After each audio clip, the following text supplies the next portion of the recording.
Bonjour à toi et bienvenue dans le podcast Les Sentiers du Possible. Je suis Alexandra Ridou, coach certifiée et fondatrice de Randose, pour t'accompagner à cheminer vers une vie pleine de sens et d'impact. Chaque lundi, je te partage mes réflexions et outils pour t'aider à atteindre les sommets de ton épanouissement. Et les mercredis, je te laisse découvrir une interview inspirante d'invités qui vivent la vie qui leur correspond vraiment. Ah, et j'ai oublié, je t'invite à écouter chaque épisode en marchant. Les neurosciences l'ont démontré, marcher te permet de prendre plus de recul, de développer ta créativité et ainsi prendre les meilleures décisions pour vivre la vie qui te fait vibrer. Hello Anne-Hélène, je suis ravie de t'accueillir sur le podcast Les Sentiers du Possible. Comment vas-tu? Très bien, merci beaucoup pour cette invitation, je suis trop contente. Eh bien, avec grand plaisir. Alors Anne-Hélène, pour ceux qui ne te connaissent pas, comment tu te décrirais toi? Comment je me décrirais? Eh bien écoute, je suis une femme de 40 ans, bretonne, née et installée en Bretagne. Je vis en pleine nature, accompagnée de mes 2 enfants et mon mari. Et je dis la nature parce que c'est super important pour moi. J'aime les choses simples, beaucoup rire, et j'aime la vie. Et qu'est-ce que je peux te dire d'autre? Et au quotidien, ouais, j'accompagne les gens à aller mieux, à redevenir solaires, à oser être eux-mêmes, à kiffer la vie. Oh, trop bien. On sent que tu kiffes la vie. Comme ça, sur une échelle de 1 à 10, tu dirais à quel point ta vie fait sens aujourd'hui? À quel point elle fait sens? Tu vois, le premier chiffre qui me vient en tête, c'est 7 ou 8. Tu vois? Et pour moi, on pourrait croire que c'est pas très élevé, mais pour moi, je trouve que c'est déjà beaucoup. Parce que, alors, si je vais sur le 8, c'est parce que en fait, je changerai pas grand-chose à ma vie aujourd'hui, si ce n'est encore de la sérénité à l'intérieur, encore apprendre à me connaître, tout ce que j'enseigne en fait et que je m'applique à moi-même, ben, continuer à ce que ce soit vraiment ancré, tout ça, tu vois? Que Ouais, ce tu as un exemple soit, en tête? ouais, bah justement là récemment, alors je t'explique le contexte. L'autre jour, j'ai vu avec mon mari Nu et culotté là l'émission et un pêcheur dit: «Je suis pêcheur, je n'ai pas d'enfant, je n'ai pas de femme, je suis heureux dans ma vie, je vis avec la mer, je regarde même pas la météo, je vais en mer et je ressens les éléments et tout, je suis heureux comme ça». Tu vois, c'est hyper ancré. Eh bien moi, quand je suis avec des étrangers, c'est facile de le dire. Mais quand je suis au sein de ma famille notamment, eh ben, j'aimerais être aussi ancrée que ça et dire, voilà, je suis comme ça, je m'accepte comme ça, je suis heureuse comme ça et c'est OK pour moi. Même si je peux le dire à l'intérieur, des fois c'est un petit peu, tu vois, c'est pas tout à fait aussi carré que ça, aussi euh, solide. C'est pas aussi solide que ça. Et donc c'est ça que je travaille notamment en ce moment. Je me dis, OK, je m'accepte telle que je suis heureuse, je fais des choix pour moi et c'est OK. Faut que je sois vraiment OK avec moi-même. Je vois ce que tu veux dire. Et cette note de 7-8, tu as toujours été à ce niveau-là ou tu as été plus bas avant? Non, c'était plus bas avant. Ouais, tu aurais dit que le plus bas que tu aies touché, tu aurais mis quelle note? Je crois que c'est 3 qui me vient parce que j'étais pas. En fait, t'es dans la course, tu sais, la course de la vie. Surtout quand tu sors des études. Il faut vite trouver un boulot. Il faut trouver un partenaire, avoir des enfants. Tu sais, dans la période 20-30 ans, là où c'est la course pour être stabilisé, que ce soit financièrement ou dans ta vie perso, tout ça.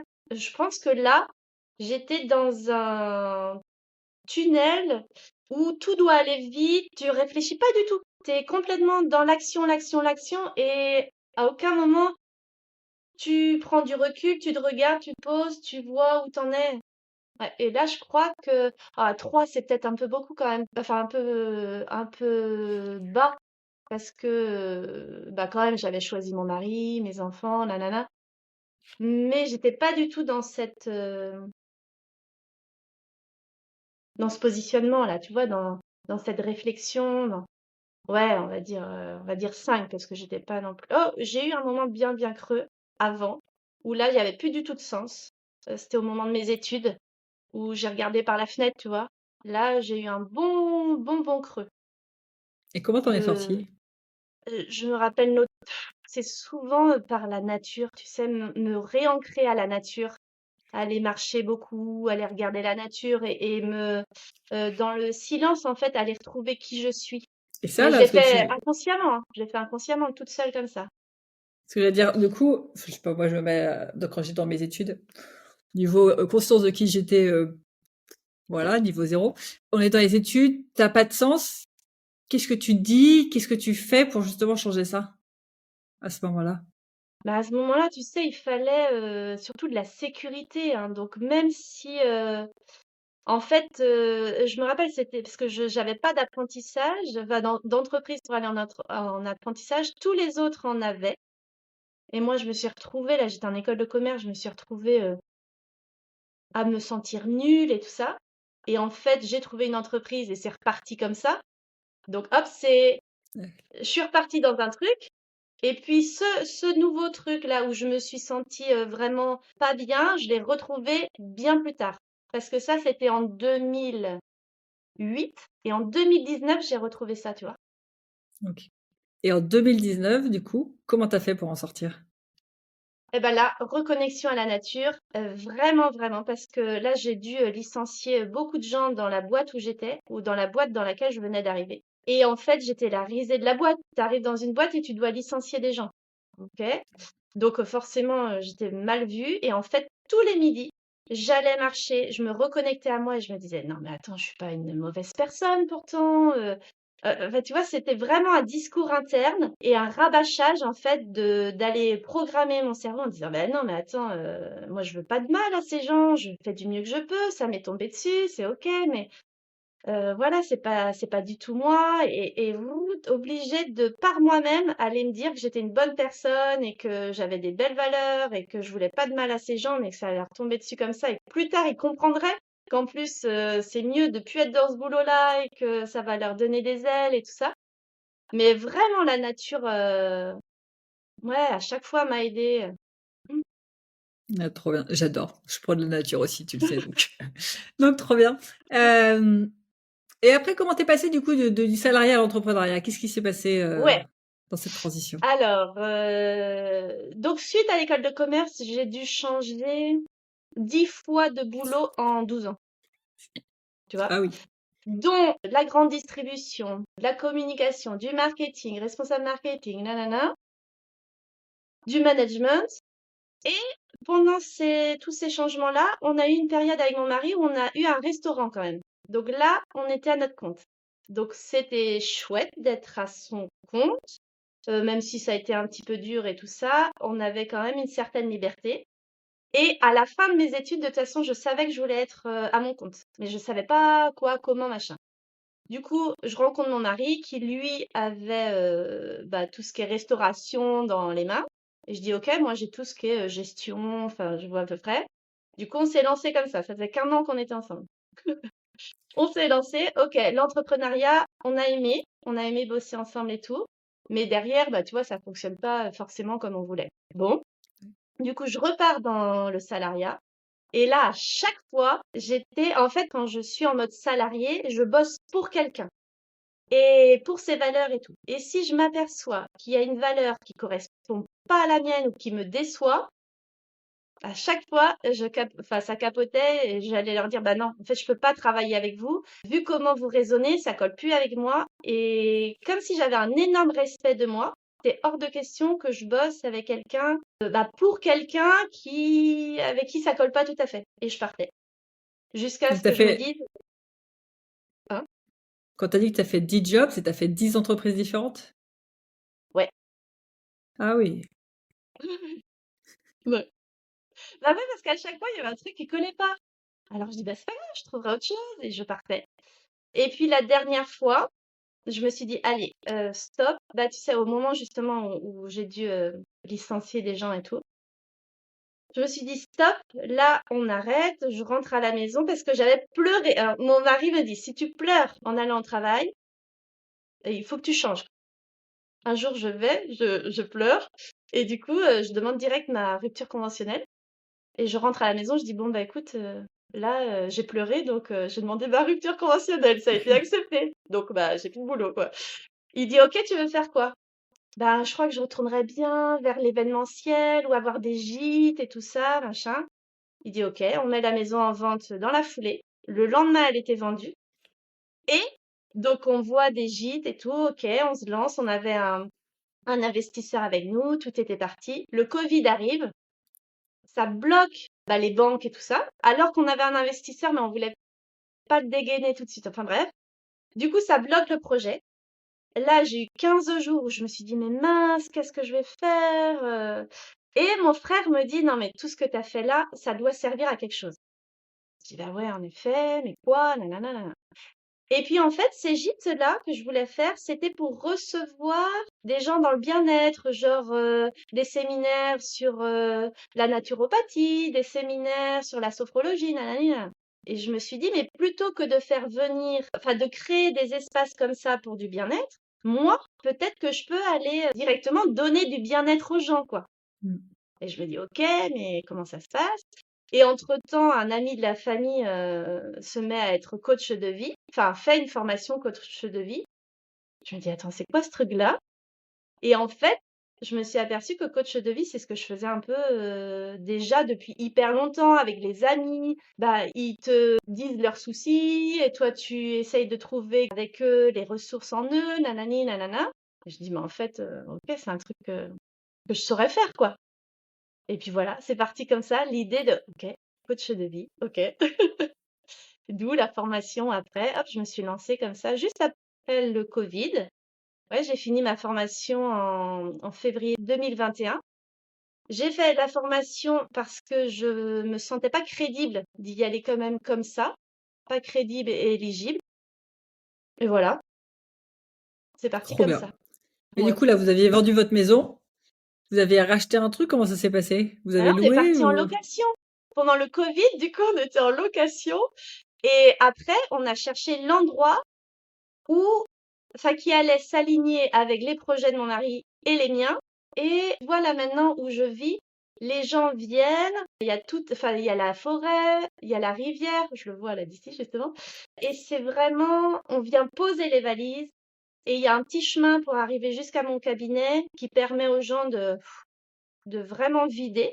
Et hop, je les reçois dans ce contexte-là et voilà, et ça crée vraiment un espace de confidence et d'être vraiment, enfin c'est ce qu'on me dit, ils sont vraiment hyper à l'aise, quoi. Ils peuvent être eux-mêmes et lâcher les chevaux, que ce soit en coaching ou en soins énergétiques, quoi. Ok. Ton mari, il t'a suivi aussi facilement parce il était toujours à son compte dans la restauration? Comment vous Non, il étiez tous était les deux salarié. et il Il avait était quitté son salarié. job lui aussi? Non, on est resté dans le même secteur. Donc il n'a pas eu Ok. besoin de changer. Mais je sais pas, tous les deux, on a toujours cette, je sais pas si c'est une devise ou pas, mais en tout cas, on se laisse la liberté à chacun de faire nos propres expériences professionnelles. Et tu vois, maintenant que moi je suis bien installée, et ben c'est lui maintenant qui laisse fuser ses idées et qui pense à des projets. Ouais, on s'est toujours octroyé cette liberté-là, ce qui nous pousse quoi à chaque fois. Et qu'est-ce qui fait selon toi justement que tous les deux vous avez ce truc de vas-y, du jour au lendemain, on va chercher de quoi faire des gîtes? Tu vois? Qu'est-ce qui, par rapport à Alors, tous les autres qui ont plein de blocages, qu'est-ce qui fait selon toi que vous n'avez pas ces blocages? ouais, peut-être que. Alors déjà, nos parents, l'un et l'autre, tu vois, les parents de mon mari avaient des magasins de vêtements. Mon père, je sais qu'il s'est mis à un moment donné à son compte, qu'il a tout perdu, qu'il s'est remis, tu vois. On a déjà un peu ça dans les familles. Et on a quand même vécu un sacré deuil, enfin un sacré, c'est nul de dire ça parce que tous les deuils sont difficiles, mais on a perdu une personne qui nous est super chère en 2013. En fait, elle est tombée malade en 2010. C'était la meilleure amie de Nico.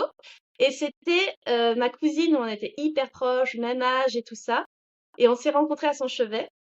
Donc déjà, notre histoire, elle démarre là-dessus quand même. On a eu nos enfants pendant qu'on accompagnait ma cousine dans la maladie et tout, et vers la mort, en fait. Nous, on a créé la vie en même temps, quoi. Et on était hyper, hyper liés. Il y a eu ça aussi. C'est le fait qu'on ait vécu ça tous les deux et qu'on se soit dit, non mais attends, la vie, faut y aller, quoi. Faut la bouffer. Tout le reste, c'est... Enfin, on s'encombre avec des conneries, quoi. on se met Mmh. des freins, des blocages, alors que il y a bien plus grave ou bien plus important à créer et à vivre dans la vie, quoi. Je pense que ça a été vu que c'était vraiment le début de notre relation et tous nos 3 ans de début de relation étaient basés là-dessus. Enfin, tu vois, il y avait ça qui on était vraiment très, très souvent avec elle et tout ça. Donc je pense que ça aussi, ça a joué. OK. Ouais, je comprends. Et après, donc, du coup, tu te lances, comment ça se passe? Alors je me lance. Déjà, quand je me suis lancée, c'était vraiment une grosse intuition, un élan à l'intérieur parce que autour de moi, coach de vie, on connaissait pas. Mon mari disait: «Je connais tes talents, enfin, je sais que tu es capable de faire, mais je vois pas comment tu peux être rémunéré à faire ça. Donc je vois pas comment ça peut marcher. Toi, je sais que tu es capable de le faire, mais je vois pas comment ça peut marcher, je vois pas où tu vas trouver ta clientèle». Ma mère était plutôt OK avec moi, mais sinon, c'était l'inconnu pour plein de gens, quoi. Et mais c'était, ouais, c'était il y avait quelque chose en moi qui disait: «Vas-y, c'est ça, il faut y aller», tout ça. Et de toute façon, bah, au pire, tu te plantes, tu retournes salarié, quoi, c'est pas non plus dramatique. Mmh.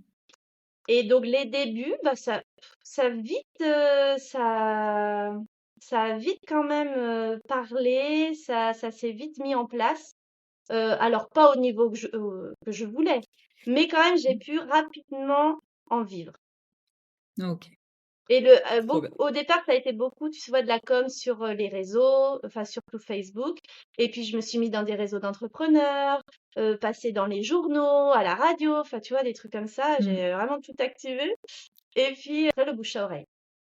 OK, trop bien. Mmh. Et aujourd'hui, tu accompagnes du coup les hommes et les femmes à redevenir solaires. C'est Mmh. quoi un peu tes conseils pour redevenir solaire? Eh bien, en fait, pour moi, c'est assez simple la vie. C'est juste d'aller écouter, alors c'est simple, juste d'aller écouter ce qu'indique notre cœur, ça va. Après, c'est de le mettre en place. Le mettre en place, sans avoir peur de ce que va dire l'autre, tu vois? Ça, un c'est compliqué, je sais que c'est compliqué, mais une fois qu'on a activé ça et qu'on a juste à suivre ce qu'indique notre cœur, mais c'est un truc de dingue, quoi. Parce qu'il nous emmène pile là où il y a de la joie, pile là où on se sent bien. Donc c'est ce qu'on bosse en coaching. Et donc il y a les soins énergétiques qui viennent se mêler au coaching, hein, sur mon accompagnement de 3 mois. Et c'est vraiment aller bosser le oser. Oser être, oser dire, oser être soi. Enfin, je me dis, mais mince, on est incarné. Si vraiment on prend du recul, de la hauteur, je me dis, attends, on a la chance d'être incarné. On a la chance d'avoir un corps et tout pour s'exprimer là, dans cette matière. Je dis, mais vas-y, en fait, bouffe le truc, quoi. C'est Et d'aller se connecter à sa joie et d'enlever les freins qui peuvent nous. Ouais, moi je me dis, de quel droit j'ai la chance d'être incarnée dans un corps avec un esprit machin, OK, c'est un peu perché peut-être, mais je me dis: «De quel droit je dois me saboter ça?» Tu vois? J'ai un truc à suivre, quoi. Pourquoi j'irais saboter ça? Qui je suis pour saboter quelque chose qui s'anime en moi et qui veut, grandir, quoi, tu vois? Ça, tu as toujours cette philosophie de vie? Ah bah, des fois je la perds parce qu'on a des rechutes et vite j'essaye de Non, me rattraper mais et me dire. depuis que tu es enfant, tu vois, tu as cette impression d'avoir eu ce truc-là de, il faut que enfin, qui suis-je pour m'auto-saboter? J'ai intérêt à faire honneur à ma vie ou c'est récent? Enfin, tu sais, Heu, c'est alors j'ai toujours eu le respect de moi, c'est-à-dire que on me parle pas mal. Quand je suis pas d'accord, j'arrive à peu près à le dire quand même. Mais là, il y a eu un gros développement, bah, depuis le décès là, j'ai beaucoup lu, j'ai compris des choses, enfin pour moi, hein, j'ai compris des choses sur, la mort, la vie. Je l'ai alimenté pendant, on va dire 10 ans, hein, ce truc-là. Ça s'est ouais. développé au fur et à mesure avec plein de compréhension. Et puis, des fois, on a des croyances qui nous bloquent. Et en fait, j'ai compris que on peut se créer des croyances qui nous font du bien et qui nous font avancer plus, quoi, tu vois. Et j'ai toujours une phrase qui me suit aussi, c'est suivez vos rêves, ils connaissent le chemin. Ouais. J'adore cette phrase-là. C'est mon booster. Et tu parlais des croyances justement, tu as en tête une croyance limitante que tu avais et que tu as dégommée avec une croyance aidante? Alors, une, par exemple, croyance limitante, t'es seul, tu meurs. Et en fait, je me suis aperçue qu'en effet, quand t'es petit, quand t'es enfant, quand t'es bébé, t'es seul, tu meurs. C'est vrai. Mmh. puisque tu es pas autonome. À partir du moment où tu es adulte, où tu es autonome financièrement, enfin tu vois, que tu arrives déjà, que tu n'as plus besoin d'être sevré ou d'être alimenté, nanana, et que tu fais l'expérience de cette solitude, tu apprends à te rencontrer, à apprendre qui t'es et t'es plus jamais seul. Moi, j'avais le cafard, mais j'étais une cafardeuse de dingue. Je me rappelle en 2016 encore, j'avais une formation de 3 semaines. J'étais à l'hôtel, mais je pleurais tous les soirs. C'était une catastrophe parce que j'étais toute seule dans un endroit. Je me rappelle aussi faire un marché de Noël à Colmar et d'appeler ma mère en disant «Oh, c'est trop beau, mais je suis toute seule!» Tu vois, de pas pouvoir partager ce moment-là, pour moi, c'était l'angoisse, c'était un enfer et tout. Alors qu'aujourd'hui, je kiffe la solitude, j'adore être avec moi-même, à pouvoir me poser des questions, tu vois, à entendre les réponses qui viennent et tout, mais d'être toute seule, mais enfin, j'adore ça. Mais ça a pris du Et tu temps, crois tout ça. ouais, tu crois que c'est pour ça que la majorité des gens n'arrivent pas à justement, trouver ce qui leur fait vibrer, à trouver du Je sens? C'est parce pense, qu'ils passent pas assez de temps seuls? ouais, parce que on a cette croyance, mais parce que petit, c'est vrai. Mais on garde ce truc-là alors que on devient adulte, on devient autonome, et une fois qu'on arrive à, tu vois, à respirer tout seul, à manger tout seul et tout ça, on peut passer du temps tout seul et c'est là qu'on arrive à se trouver. Ouais, ouais, pour moi, je suis sûre qu'il y a une croyance comme ça derrière. Mais ce qui est logique, hein. Mais il faut juste mettre le doigt dessus en disant, bah non, en fait, c'est pas parce que je vais passer une journée toute seule que je vais être malheureuse, que ça va pas aller, que j'ai plus d'amis, qu'il y a plus rien, il y a plus personne autour de moi. C'est Mmh. juste que c'est un instant. On se prend un instant pour soi et on va chercher ouais, les réponses en nous et de se retrouver tout seul, c'est là qu'on arrive à entendre et à savoir ce qui est vraiment bon pour nous, quoi, tu vois? Mmh. Alors que quand on est toujours dans le bruit, avec les freins et les peurs des autres, dès que tu dis quelque chose, ah tiens, j'ai envie de faire ça. La personne en face n'est pas programmée pour faire ça. Du coup, elle t'envoie ses freins, ses peurs, alors que toi, c'est un truc qui vient du cœur et que oui, toi, t'es capable, toi, t'es programmé pour y arriver. Mais forcément, l'autre en face ne l'est pas du tout, puisque c'est pas son chemin. Mmh. Donc, il a des peurs et des freins. Comment tu as transcendé ça justement?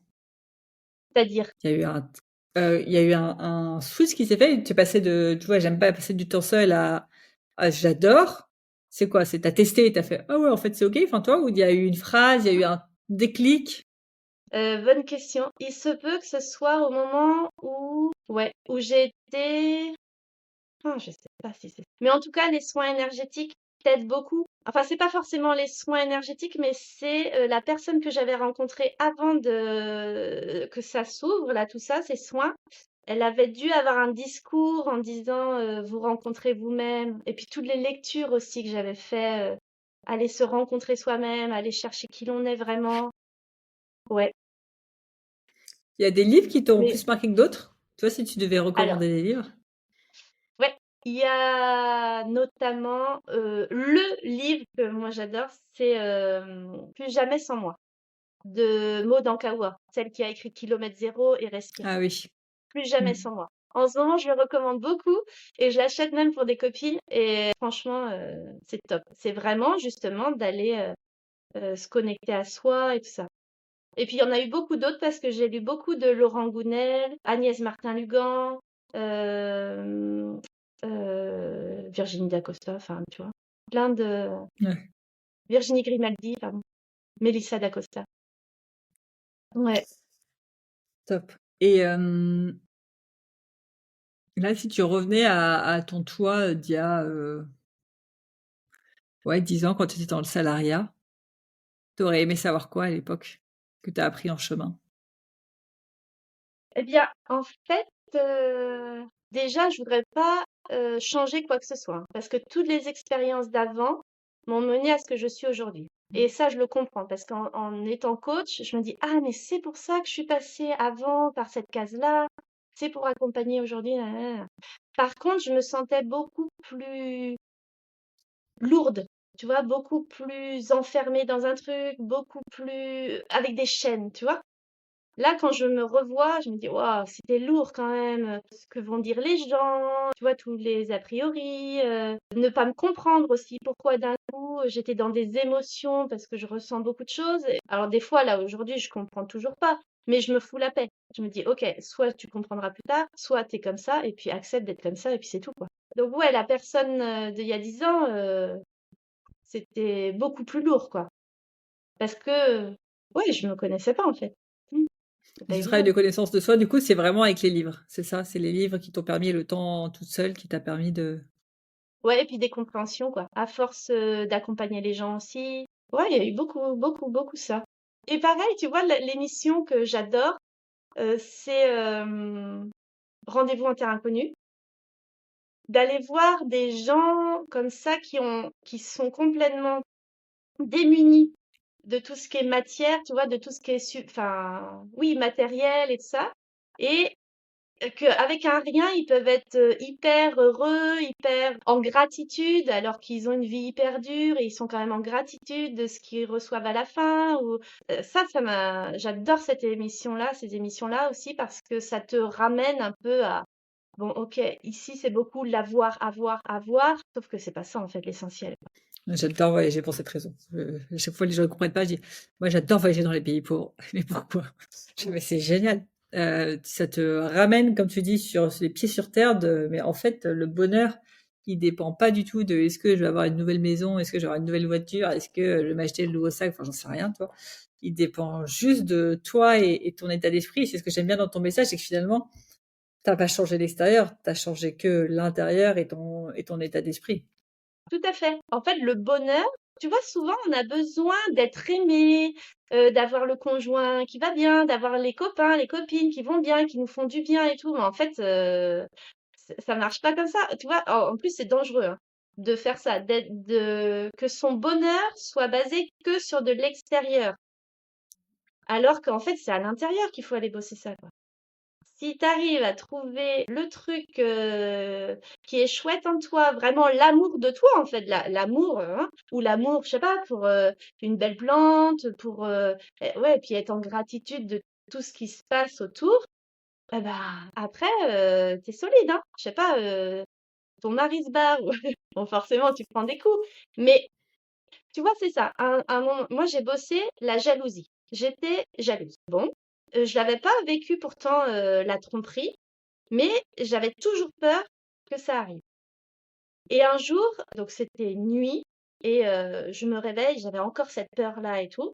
Et je me dis, bah vas-y, Anne-Hélène, va jusqu'au bout du truc. T'es triste, ok, ok, qu'est-ce qui se passe après? Allez, va, va. Et du coup, je suis allée, alors j'étais à moitié endormie, hein, je sais pas trop. Je suis allée au bout du truc à me retrouver seule, donc trahie, un peu salie et tout. Ok, qu'est-ce qui reste? Bah, en fait, il reste moi, il reste mes rêves, il reste ma façon de penser, il reste ma sensibilité, bah, en fait, il reste tout, sauf la personne qui est à côté de toi, quoi.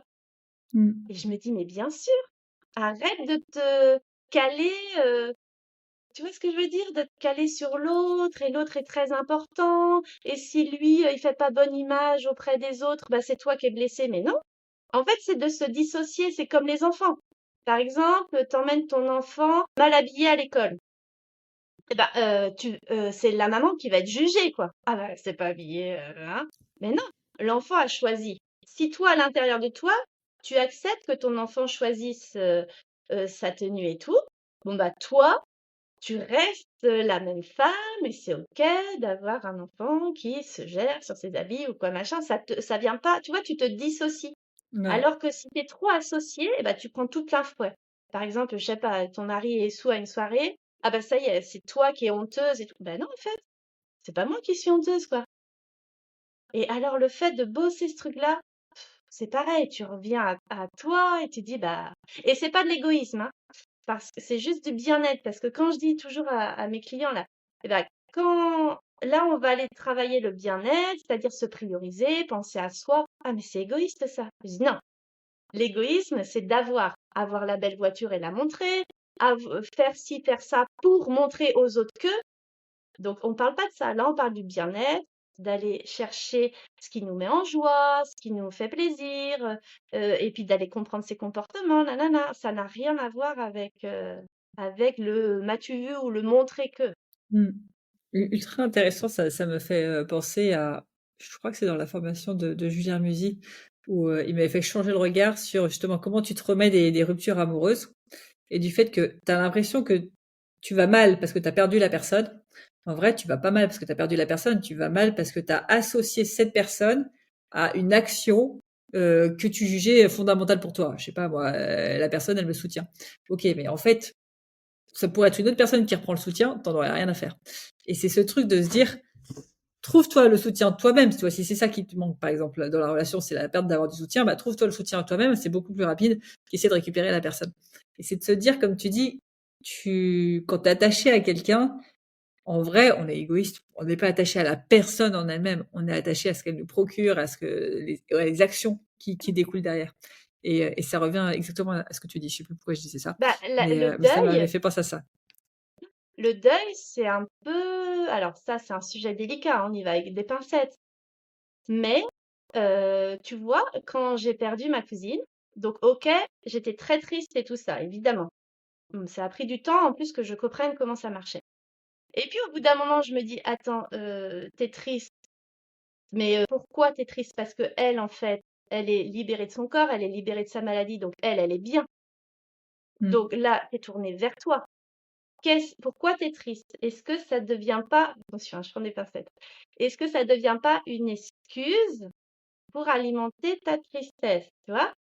Je suis Mmh. allée voilà et je me dis: «OK, fais l'inverse. C'est elle qui part, non, c'est toi qui pars. Est-ce qu'elle, t'aimerais la voir triste comme ça et te pourrir la vie et tout ça, machin? Se pourrir la vie?» Non. Voilà. Elle est partie. Elle a pas envie que tu te sois triste non plus. Donc tu te reboostes et puis arrête de te lamenter là-dessus.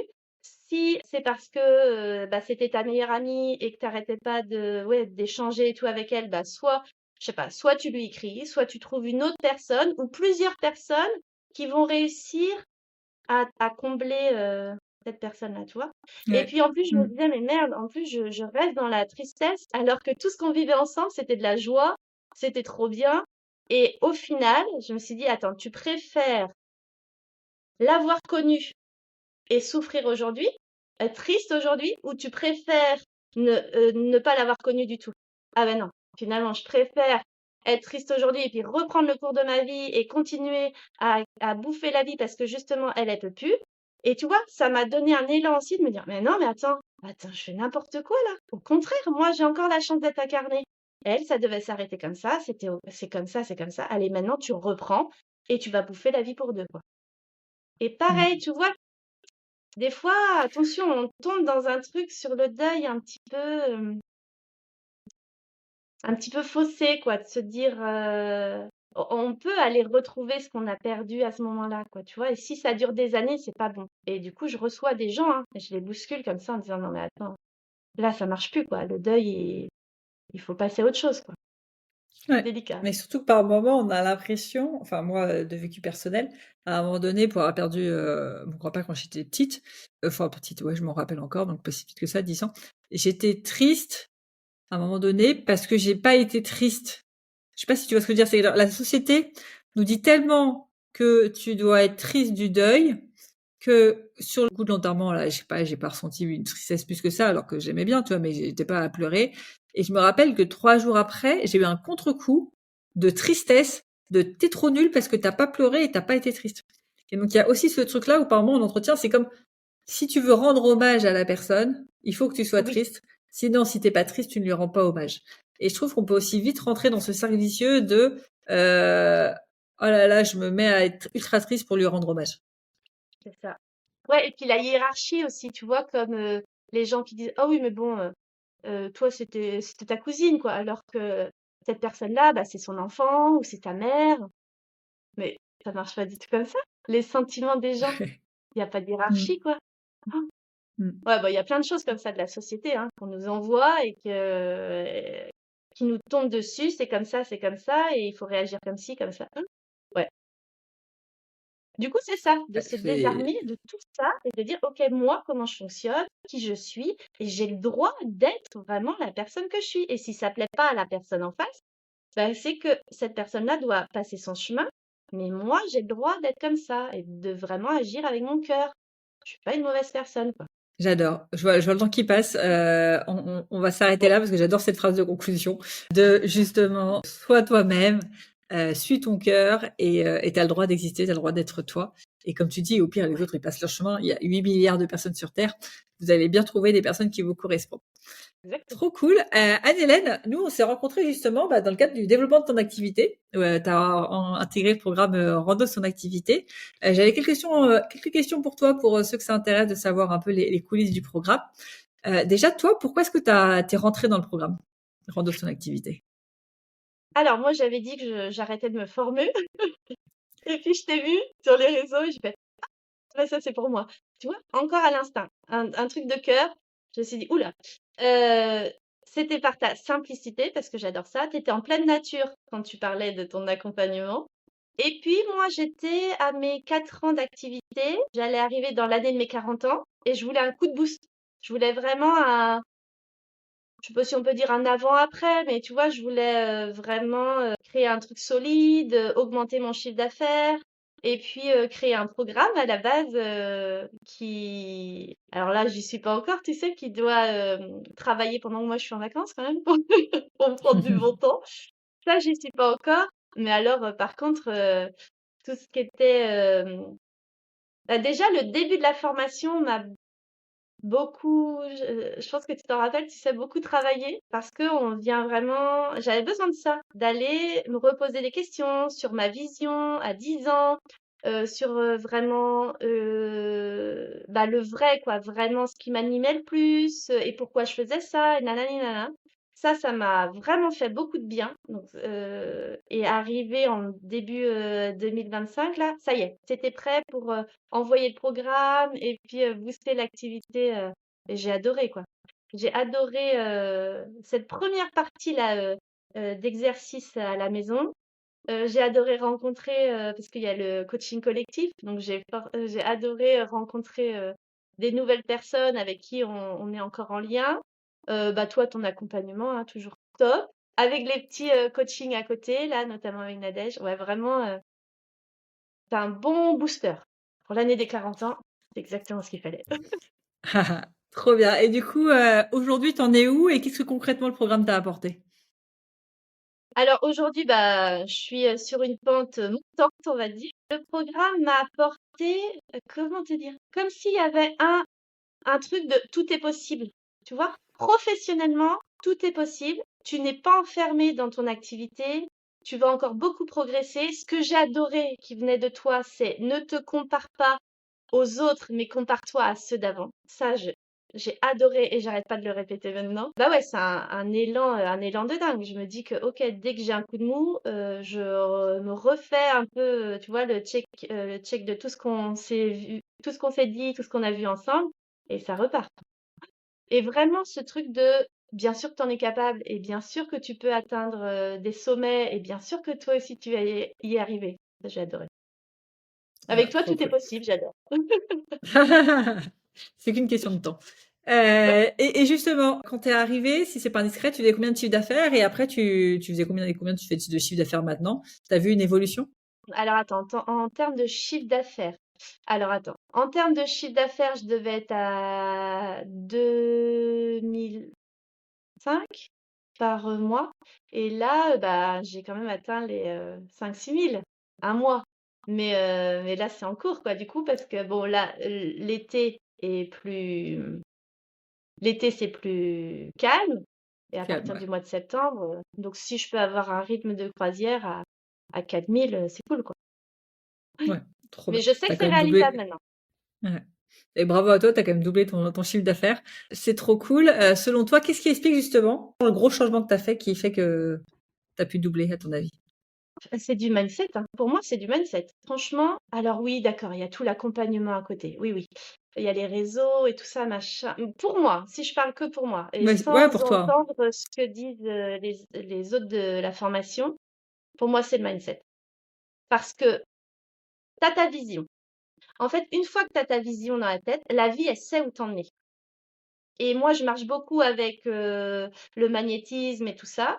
Et une fois que tu demandes à la vie, je veux atteindre ça et je veux avoir tant de... Bah, je sais pas, ça vient, quoi. Et je suis sûre que plus tu as une vision claire dans la tête, qu'avec des objectifs précis et assez élevés, tout ça, plus ça vient à toi. Et après, c'est pas facile, je dirais pas facile, parce que c'est tout un travail de savoir ce que tu veux et pourquoi tu le veux.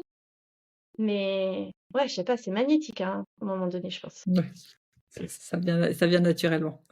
T'as peut-être pas eu encore cette analyse-là, mais moi, c'est vraiment comme ça que je l'ai perçu, quoi. Mais parce que je fonctionne comme Mmh. ça aussi, hein, mais Ouais, c'est non, non, fort, quoi. carrément. Et c'est ce qui fait que d'ailleurs chacun est individuel, chacun a ses perceptions, ses points de blocage et tout, et c'est ce qui fait Ouais. la richesse de chacun. Et à quelqu'un qui hésiterait à rejoindre le programme, qu'est-ce que tu lui dirais? Alors, bah, je dirais, moi, j'étais déjà, tu vois, ça faisait déjà 4 ans que j'y étais.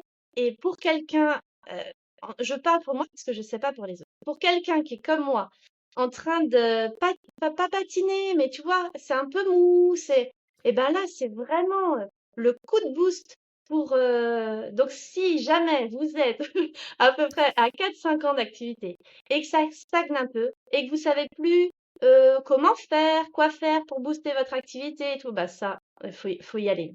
Après, je sais que tous les autres, ceux qui démarrent aussi, c'est top, mais moi, je parle pour mon cas. Pour tous ceux qui ont 4-5 ans d'activité et qui stagnent, c'est maintenant, quoi. C'est une rampe, Ouais. quoi. Alors que, tu vois, j'étais la seule avec, enfin, j'étais plutôt la plus ancienne dans le monde professionnel, enfin, par rapport à ma boîte. Je trouvais que ouais. Ouais, mais ça m'a quand même, enfin, j'avais ma place, quoi, tu vois. C'est vraiment une rampe d'accélération. Ouais. Trop cool. Et beh, écoute, un grand merci à toi, Anne-Hélène, pour ton témoignage, ça me fait trop plaisir. Et l'épisode finit toujours par une question de coaching qu'on pose à nos auditeurs. Aujourd'hui, tu aimerais poser quelle question tu aimerais que nos auditeurs plutôt se posent pour justement remettre plus de sens dans leur vie, ou une question que tu aimes bien te poser toi de temps en temps? À quoi t'aspires? À quoi t'aspires et qu'est-ce qui te freine? Qu'est-ce qui te Super. freine et est-ce insurmontable que ça, quoi, tu vois? Franchement, ou alors, voilà, imagine-toi, imagine-toi sur ton lit de mort, qu'est-ce que tu as regretté de pas avoir fait, quoi? Bah, il faut peut-être y aller parce que c'est maintenant. C'est maintenant, quoi, qu'on y va. Super, génial. Et ben, restez bien jusqu'au bout de l'épisode pour avoir cette question de coaching à méditer en marchant et en musique. Et Anne-Hélène, pour ceux qui veulent t'envoyer des petits mots doux, où est-ce qu'ils peuvent te retrouver? Eh bien, sur Insta, sur Facebook, c'est Aller mieux. Aller mieux, Anne-Hélène Pelletier sur Insta, Aller mieux sur Facebook. Et puis sinon, contact@allermieux.com. Trop bien. Et ben, je mettrai tous les liens dans le descriptif de l'épisode. Encore un grand merci à toi, Anne-Hélène, pour cet échange très riche pour justement comment redevenir solaire et se refaire de soi sa priorité. Et je te dis à très vite. À très vite, merci beaucoup. Ciao.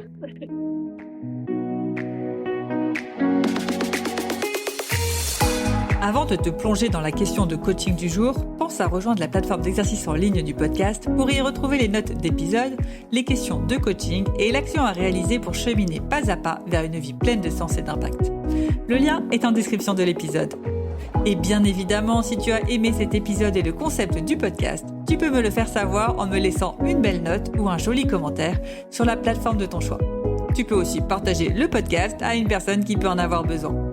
Et c'est parti pour tes 2 minutes de coaching et on se retrouve très vite dans le prochain épisode. Bye bye! Et c'est parti pour ta question de coaching à méditer en marchant et en musique. Et aujourd'hui, c'est Anne-Hélène qui te pose cette question. À quoi aspires-tu et qu'est-ce qui te freine?